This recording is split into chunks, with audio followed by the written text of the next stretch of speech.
Pour mes prochaines vacances, j'ai décidé de partir à la conquête des fonds marins les plus exotiques et les plus merveilleux. Mais pour aller caresser la tortue en profondeur, il me faut quelques cours d'apnée pour rester zen, même sans respirer.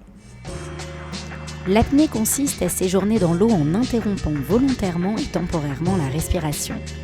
Pour pratiquer cette discipline, le matériel nécessaire comprend la combinaison en néoprène pour ne pas avoir froid et minimiser la consommation d'énergie, des palmes pour se déplacer aisément et un masque adapté à notre visage. Donc pour le choix du masque, ce qui est bien, c'est d'avoir un petit volume pour l'apnée, tout simplement parce qu'il va falloir équilibrer ce masque.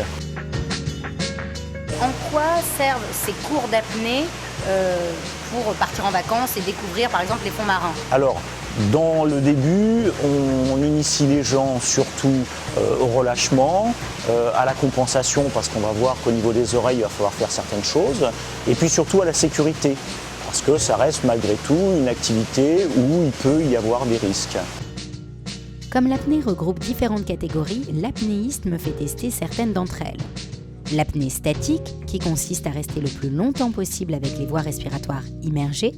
Étant donné que je suis un poids-plume, une ceinture de plomb m'aide à rester sous l'eau. L'apnée dynamique, où l'on parcourt une longue distance horizontalement. Et l'apnée en profondeur, qui regroupe entre autres l'immersion libre à l'aide d'un câble par exemple, ou à poids constant à la seule force des muscles. Pour réussir les apnées, il est important d'être détendu et de gérer son stress. On va chercher du relâchement dans un premier temps. C'est surtout ne pas se focaliser sur son envie de respirer, c'est au contraire se relâcher, puisque tous les muscles qui sont tendus vont pomper dans notre réserve qui est limitée, qui est notre volume pulmonaire, dans cette réserve, et donc on va consommer énormément d'oxygène en étant tendu. On doit aussi équilibrer ses oreilles pour compenser la pression de l'eau et connaître la situation la plus confortable pour nager en apnée avec ou sans les poumons remplis d'air. Et alors apparemment, c'est contradictoire, mais le fait de faire de l'apnée, eh bien, ça améliorerait la respiration. Oui, parce qu'on a besoin de travailler ce muscle qui est en dessous les poumons, qui s'appelle le diaphragme. On a besoin de l'assouplir et on a besoin de faire des exercices respiratoires pour le faire travailler.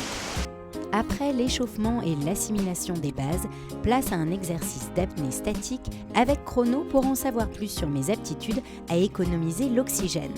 Alors que je me concentre sur mon temps, Christian en profite pour analyser mes tensions musculaires. Trop bien. Pas terrible. Ah, c'est pas mal. La fosse est de 20 mètres.